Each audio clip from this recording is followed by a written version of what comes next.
Change of strategy from those wanting to buy the club from the Glazers. Our chief reporter, Kaveh Solhekol, is with us. Right, Kaveh, let's probably best to start with Sir Jim Ratcliffe and Ineos. What's their position now?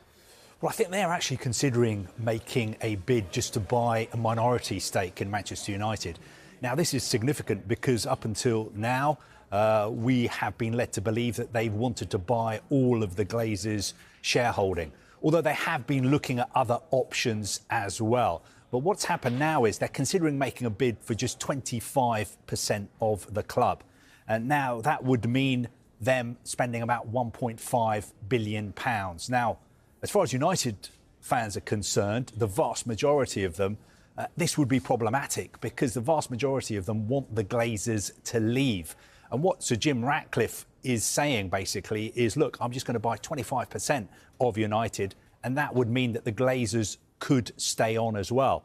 So from a business point of view, this might be quite attractive for the Glazers because they would get to raise some money, sell some of their shares in United, but they would retain overall control. But what we don't know is what would the end game be for Sir Jim Ratcliffe?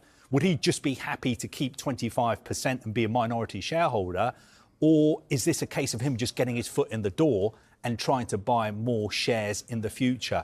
I think if you're a United fan, there will be a lot of red flags concerning this development because you'll be thinking the club has been in limbo for a long time now, and just selling 25% of the Glazers' shares in the club is not really going to solve United's problems. So that's Sir Jim Ratcliffe, but then there's always the Qatari interest as well. They've been there from the start too. What's the latest with them? I think as far as the Qataris are concerned, nothing has changed. They still want to buy 100% of Manchester United. Sheikh Jassim's bid remains on the table. I think the feeling around their bid is that they are by far the cleanest and most dignified way for the Glazers to sell Manchester United. It would be a totally clean transaction. They have the money to be able to do the deal, and it is totally debt-free.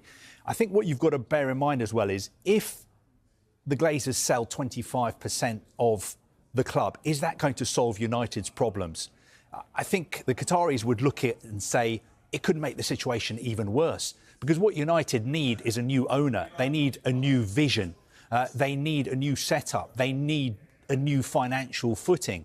And the Qataris are offering that, and I don't think they would necessarily get that, United fans, if Sir Jim Ratcliffe was just to buy 25% of the club.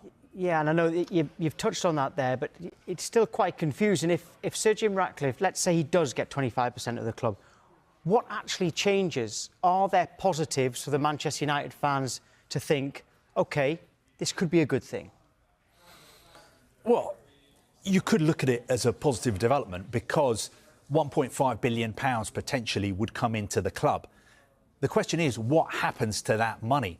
Is that money going to go to the Glazers, or will that be used to, for instance, redevelop Old Trafford? Will that be used to improve the training ground? Will that be used to spend even more money on players? Will Erik ten Hag get some of that money?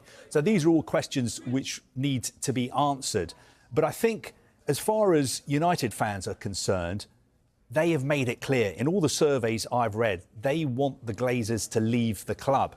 And I think what Sir Jim Ratcliffe is doing is offering the Glazers a chance to stay at Manchester United. And I wonder about the fact, the way this story has come out, is there some kind of expectation management going on? Is this preparing the ground for the possibility that the Glazers are going to stay? So that if they do just sell 25% of the club, it won't come out of the blue for the fans and be a shock to them.